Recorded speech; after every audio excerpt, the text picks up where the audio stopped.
As you know, I have an obsession with Fleetwood Mac, so their songs get stuck in my head a lot. One time, I was humming the song Peacekeeper by Fleetwood Mac. My dad heard me and asked me, "Hey, are you humming Kodachrome?" How dare you not know a I mean, how does that song go?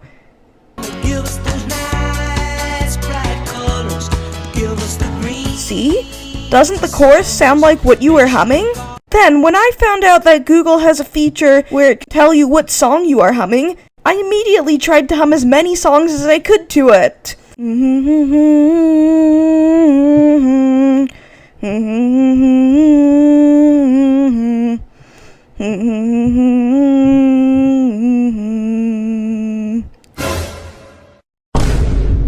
It then said that apparently what I was humming sounded more like Kodachrome than Peacekeeper. So tell me, do the songs sound similar? Here's Peacekeeper. Peacekeeper, take your time. Wait for the dark of night. Soon all the suns will rise. And here's Kodachrome.